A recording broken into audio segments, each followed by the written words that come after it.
Now we need to talk about the other type of depression, the large-scale low pressures. These are otherwise known as polar frontal depressions. They are created in a very different manner than the small-scale heat lows.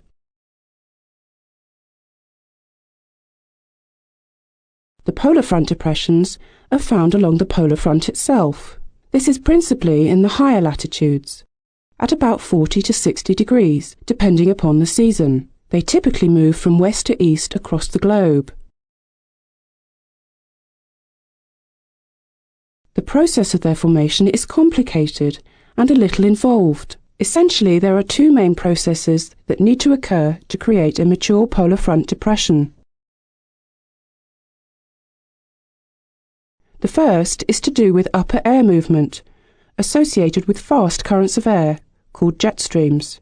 If we look at an example in the animation, we can see that the flow converges and narrows. This narrowing causes the velocity of that airflow to increase. The effect of this is complicated, but it is sufficient to say that as a result of this, there are areas where we have net loss and net gain of air in the upper atmosphere. These can be split into zones, labelled A and C. In the areas labelled C, we have a net loss of air. In other words, air wants to leave this location horizontally. In this instance, air tends to leave the upper atmosphere more quickly than it is replaced by air from lower down in the atmosphere. It is this net loss of air in a particular column that causes a reduction in pressure at the surface.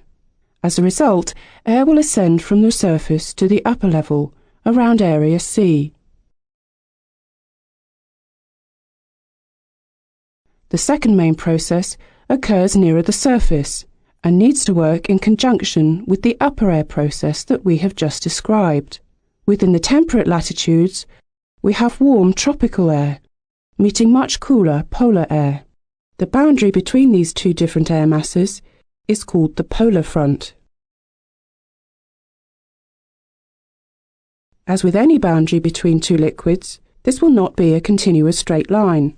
At some points along the front, we will find kinks, which are small irregularities along the front. What is happening in these kinks is that the warm tropical air is intruding into the cooler polar air. As the image sequence shows, this causes the warm air to replace cold air. This is an important point. If much lighter, warmer air replaces the colder, heavier air, then the surface pressure will drop because we have reduced the total weight of the column. This particular process occurs quite regularly along the polar front. However, if this occurs underneath one of the upper air C zones, then the kink will develop further as warm air continues to replace cold air. This will eventually lead into the formation of a large-scale polar front depression. If we now look at the fully developed depression from above, we identify two unique surface features. The line with blue triangles on it identifies the first feature. This is called a cold front. This is where we have cooler, heavier air advancing and undercutting the warmer, lighter air.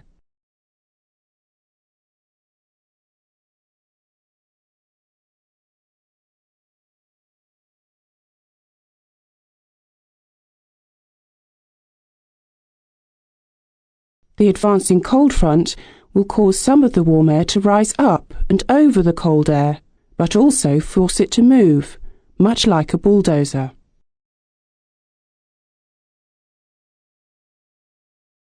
The movement of this warmer air creates the second important surface feature. The line with the red semicircles on it identifies this second feature. We call this a warm front.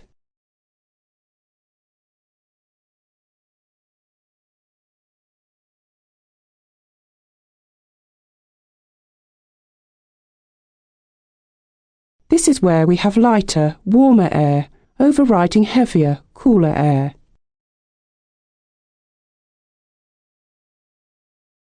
The warm air between these two fronts is called the warm sector. Its characteristics control the weather within the depression. If you remember from earlier, The low pressure was created from the intrusion of this warm air into the cold air, thereby reducing the surface pressure. Because this is essentially one of the main driving forces of the depression, some analysts have called these lows warm sector depressions, not polar front depressions. The movement of air, and therefore the wind within these depressions, is very different to the small-scale depressions. By knowing what the wind conditions are, we can better prepare for our flying. If the surface pressure is falling in the centre of a depression, then it goes to follow that air must move in horizontally. This is similar to the small-scale depression. However, what is different is that the surface flow doesn't quite get to the centre of the low directly. It appears to have a rotational flow around the centre as well, exactly like that of the tropical revolving storm. The reason that there is rotational flow around the low pressure is due to the Earth's spinning. The spinning or rotation of the Earth will cause air moving into the low to be either deflected to the right in the northern hemisphere or to the left in the southern hemisphere. This apparent force creating this deflection is known as the Coriolis force. It is sometimes referred to as the geostrophic force. In summary, we can say that air moves around these large-scale low pressures anti-clockwise in the northern hemisphere and clockwise in the southern hemisphere. Now we have seen how the air flows around such large-scale systems, let's now see what we might expect the weather to be like. The depression weather can be subdivided into the warm front and the cold front.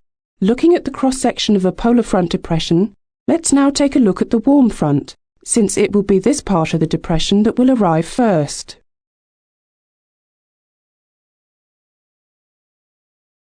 We stated earlier that at the warm front, we have warm, moist air being forced to rise over and above cooler, denser air. As this air rises up and along the front, the temperature will drop because of adiabatic cooling.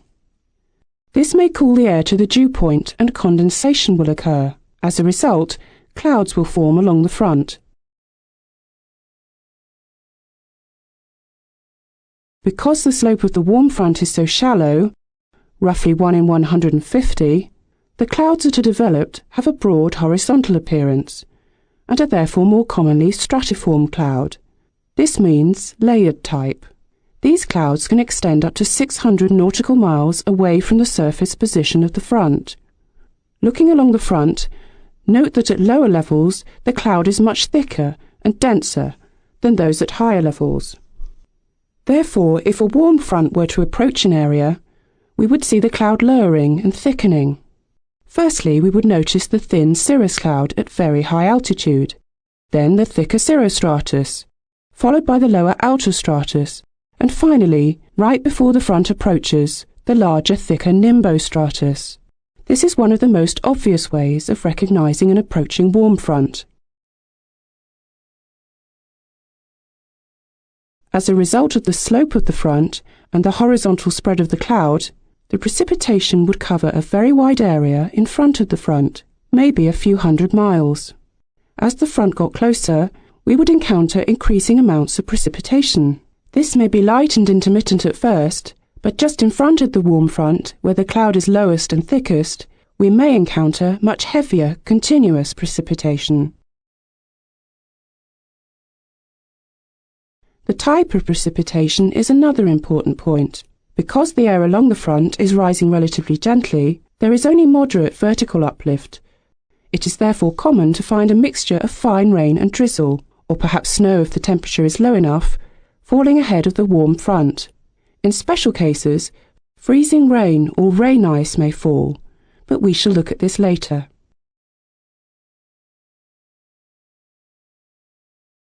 Other important issues for aviation are the icing and turbulence that may be encountered along the warm front. The icing will generally be light along the warm front because of the lack of vertical support.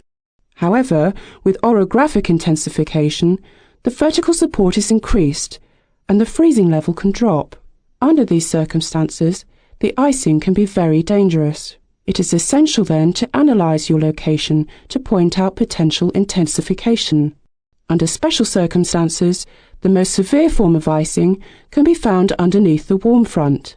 This is known as freezing rain, or rain ice, but as we mentioned earlier, this will be discussed in detail within the icing lesson. Turbulence along the warm front can be explained in a similar manner to icing. Because of the lack of vertical motion, the horizontal passage of an aircraft through the warm front would not abruptly change. We would most probably expect moderate turbulence within the lower clouds and light turbulence within the higher clouds. Finally, we will look at the surface horizontal visibility. Precipitation intensity increases as the front approaches, from light drizzle underneath the outer stratus clouds to eventually moderate or even heavy rain beneath the nimbostratus at the front itself.